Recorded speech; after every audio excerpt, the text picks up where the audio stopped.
പ്രിയമുള്ളവരെ, എല്ലാവർക്കും നമസ്കാരം. യുദ്ധഭീതിയിലെ ഞങ്ങളുടെ 5ാമത്തെ ദിവസം. മഴ കഴിഞ്ഞുള്ള ദിവസങ്ങളായതുകൊണ്ട് നല്ല തണുപ്പും ഒടുക്കത്തെ കാറ്റും.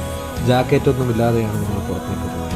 കുറേ ദിവസങ്ങളായി വീക്കെൻഡ് എന്ന് കൂടിയിട്ട് ഞങ്ങളെല്ലാവരും സെഗയിലുള്ള ടീ ഹൗസിൽ ഒത്തുകൂടി നല്ല ചൂട് ചായയും പഴംപൊരിയൊക്കെ കഴിച്ച് യുദ്ധത്തിൻ്റെ പോക്കും സമകാലിക വാർത്തകളൊക്കെ അടിസ്ഥാനമാക്കി ചർച്ചകൾ തുടങ്ങി.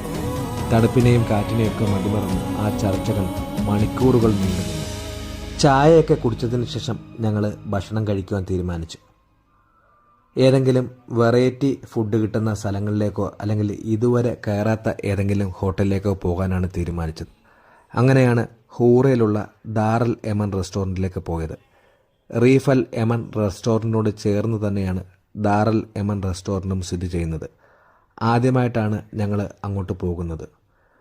ഇൻസ്റ്റഗ്രാമിലും യൂട്യൂബിലും ഈ ഒരു റെസ്റ്റോറൻറ്റിൻ്റെ കുറേ വീഡിയോസൊക്കെ ഞങ്ങൾ കാണാനിടയായിട്ടുണ്ട്. ഒരു കാടിനുള്ളിൽ കയറിയ അനുഭൂതി തന്നെയാണ്.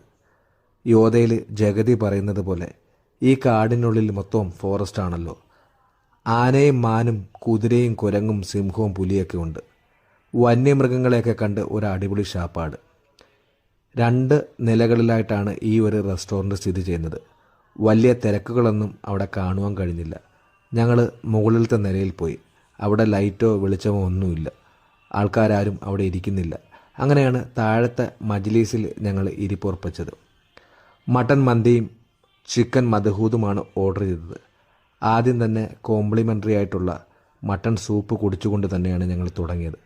അധികം താമസിക്കാതെ തന്നെ ഞങ്ങൾ ഓർഡർ ചെയ്ത ഫുഡൊക്കെ എത്തി. നല്ല അടിപൊളി മന്തിയായിരുന്നു. ജ്യൂസി ആയിട്ടുള്ള ഫ്രഷ് മട്ടണും അതുപോലെ തന്നെ ചാർക്കോൾ ഗ്രില്ലിൽ വേവിച്ചെടുത്ത ചിക്കനും. ഞങ്ങൾ എല്ലാവരും ഒരുപാട് കഴിച്ചു. വെറൈറ്റി ആയിട്ടുള്ളൊരു മന്തി ആയതുകൊണ്ട് എല്ലാവരും നല്ല അഭിപ്രായം തന്നെയാണ് പറഞ്ഞത്.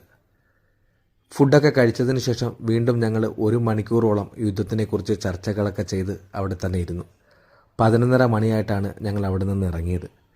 നേരെ വന്നത് ഉമ്മലസത്തുള്ള ഓറഞ്ച് ബേക്കറിയിലേക്കാണ്. അവിടെ ഇരുന്നും നല്ല ചൂട് സുലൈമാനയൊക്കെ കുടിച്ച് വീണ്ടും യുദ്ധം തന്നെയായിരുന്നു വിഷയം. 12 മണിയായപ്പോഴും ഓറഞ്ചിൽ ചായ കുടിക്കുന്നവരുടെ നല്ല തിരക്ക്. എല്ലാവരുടെയും ചർച്ചാ വിഷയം യുദ്ധം തന്നെയായിരുന്നു. ഇന്ന് രാത്രി എന്താകുമോ എന്തോ. മിസൈലുകളൊന്നും വരില്ല, യുദ്ധങ്ങളൊക്കെ അവസാനിക്കും, നാളെ വീണ്ടും കാണാമെന്ന ശുഭപ്രതീക്ഷയോടെ ഞങ്ങളെല്ലാവരും പിരിഞ്ഞു.